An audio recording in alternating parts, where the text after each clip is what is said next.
Hello, good morning all of you. आज हम पाठ 5 के जो बाकी प्रश्न उत्तर रह गए थे वो आज हमको कंप्लीट करने हैं। तो आप पेज नंबर 24 मीन्स 24 निकाल लो, पेज नंबर 24। अब हम इनको हिंदी में भी अपने को पता होना चाहिए कि 24 को क्या कहते हैं हिंदी में, तो 24 कहते हैं ना। तो पेज नंबर 24 निकाल लो और प्रश्न क्रमांक 2 सोचो और बताओ, है ना। वहाँ पे मैं पढ़ रही हूँ। क नंबर देखना, ये यहाँ से अपने बाकी रह गए थे उस दिन।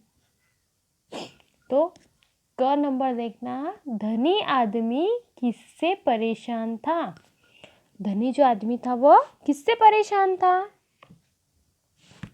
आंसर बताओ इसका जल्दी से। तो आंसर क्या है इसका, धनी आदमी अपने बेटे की बुरी आदतों से परेशान था, है ना। धनी आदमी अपने बेटे की बुरी आदत से परेशान था। चलो ख नंबर का देखो। अब महात्मा क्यों प्रसिद्ध थे। महात्मा क्यों प्रसिद्ध थे, उसमें उनमें ऐसा क्या था, क्या खूबी थी तो वो प्रसिद्ध थे उसके लिए। बताओ बताओ जल्दी से। महात्मा अपनी सूझबूझ के लिए प्रसिद्ध थे, है ना। उनमें बहुत समझ थी, ज्ञान था, इसलिए वो प्रसिद्ध थे। चलो ग नंबर देखो। अब पाठ के अंत में महात्मा ने शामू को समझाते हुए क्या कहा। जब पाठ खत्म हो रहा था, एंड हो रहा था, तब महात्मा ने शामू को क्या कहा। क्या कहा होगा, सोचो जल्दी से, सोच के बताओ। पाठ के अंत में महात्मा ने शामू को समझाते हुए कहा कि शुरू में ही अपनी बुरी आदतों को उखाड़ फेंकना आसान होता है, कहा था ना ऐसा। लेकिन जब उसकी जड़ें फैल जाती है तो उसे उखाड़ना मुश्किल हो जाता है। तो शुरू में ही अपनी जो बुरी आदतें होती हैं उनको शुरू में उखाड़ फेंकना चाहिए, पर उनकी धीरे धीरे अगर उनकी जड़ें फैल जाएगी तो उखाड़ने में थोड़ी कठिनाई आएगी। इसलिए आपकी भी जो भी बुरी आदतें हैं उनको भी आप अभी से ही छोड़ देना। अब लिखित में देखना, प्रश्न क्रमांक 1, दिए गए वाक्यों में सही या गलत का निशान लगाओ। सही या जो सही है उसके सामने सही का निशान लगाना है, और जो गलत है हमको लग रहा कि ये गलत है तो उसको क्रॉस करना। क नंबर देखो, धनी आदमी के बेटे शामू में बुरी आदतें थी। सही है या गलत। धनी आदमी था, उसके बेटे में तो बुरी आदत थी, है ना। सही है ना, तो उस पे राइट का निशान लगाओ। अब ख नंबर देखो, शामू ने अमरूद का पेड़ उखाड़ दिया, है ना।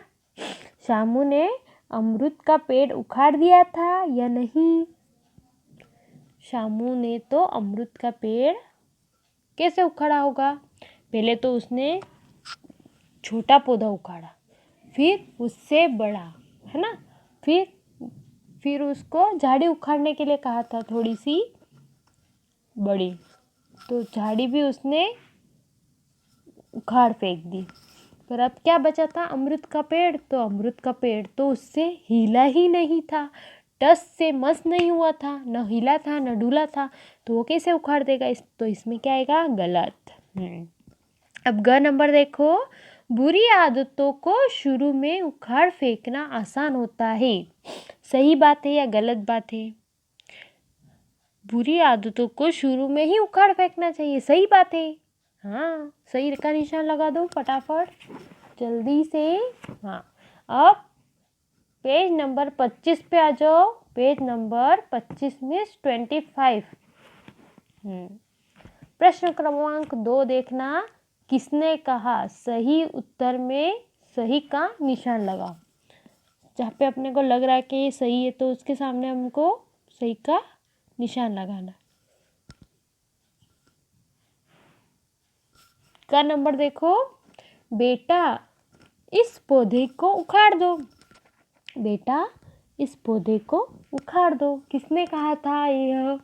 पिताजी ने कहा था या महात्मा ने कहा था? किसने कहा था कि बेटा इस पौधे को उखाड़ दो? शामू से किसने कहा था यह? उसके पिताजी ने कहा था या महात्मा ने? तो महात्मा ने कहा था। हाँ, तो इसके सामने राइट का निशान लगाओ। अब ख नंबर देखो, महाराजा इस पेड़ को उखाड़ना असंभव है। यह किसने कहा था? महाराजा मतलब महात्मा, है ना। महात्मा जी को किसने कहा था कि इस पेड़ को उखाड़ना असंभव है? शामू ने कहा था या पिताजी ने?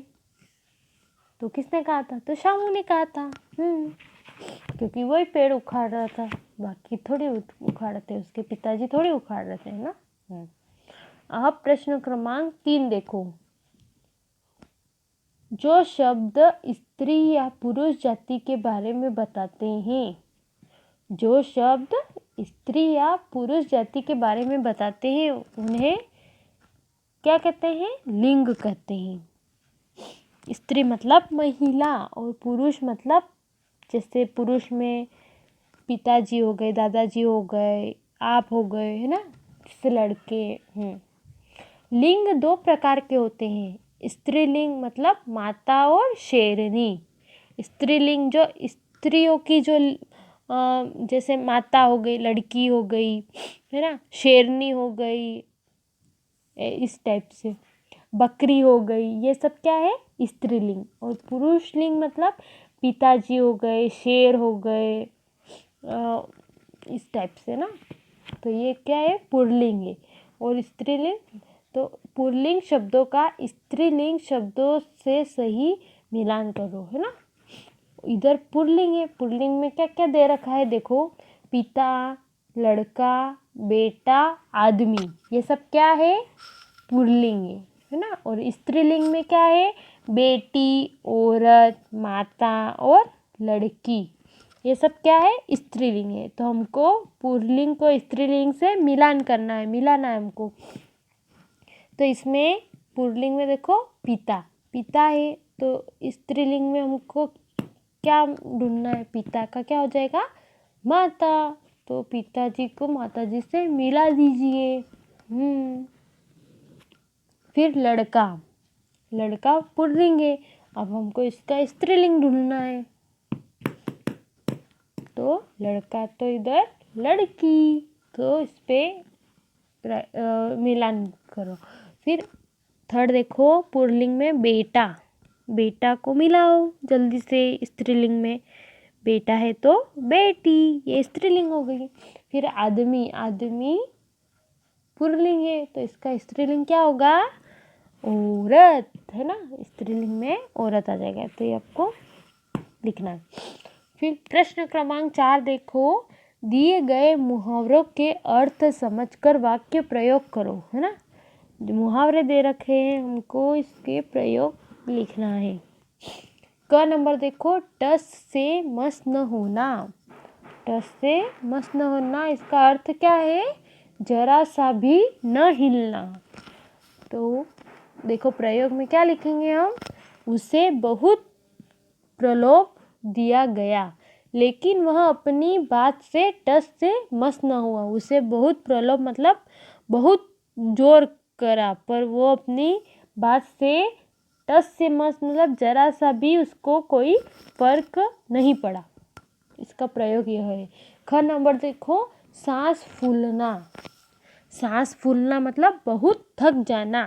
प्रयोग में क्या लिखेंगे हम? बच्चे मैदान से दौड़कर आए तो उनकी सांस फूल गई, है ना।